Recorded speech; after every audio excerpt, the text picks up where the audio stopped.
Time now for this week's Goofy Award. You might recall August 2023, former President Donald Trump was indicted on 4 charges related to his attempt to overturn the 2020 presidential election. In response, Donald Trump's legal team put forward the proposition that a president is immune from all prosecution for acts performed during his presidency.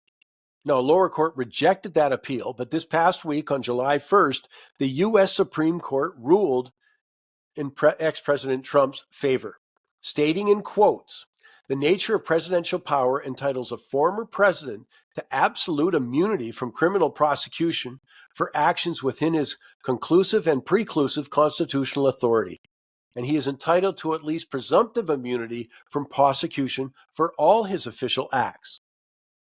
There is no immunity, however, for unofficial acts." End of quote. Well, this means that if the president decided to put an opponent under surveillance or pressure the Justice Department, well, he's immune from any criminal prosecution. Now, while the president may be protected, that leads me to think the rest of us aren't.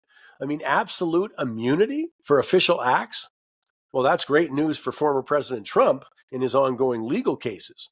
The only question then becomes, is the president's act was official or unofficial? Is he acting in his capacity as president, or is he a candidate for the presidency? Is a campaign speech, for example, an official act? Well, that's going to be left up to a judge to decide.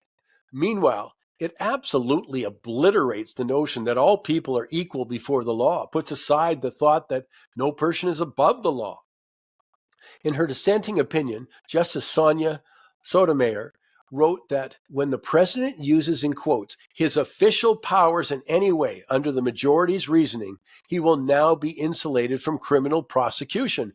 Orders a Navy SEAL Team 6 to assassinate a political rival? Immune.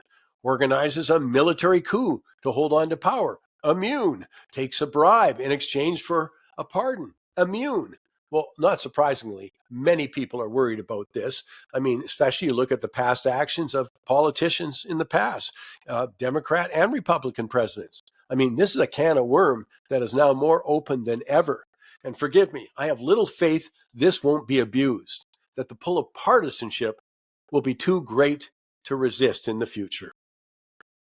That's all the time we have this week for Money Talks.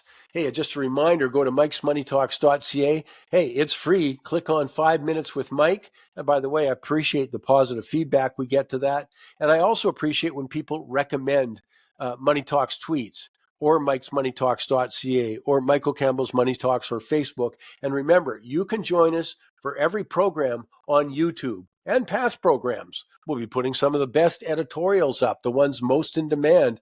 We'll do that on YouTube. So join us there, Michael Campbell's Money Talks on YouTube. And in the meantime, hey, this is summer. I hope you go out and you have a fabulous week.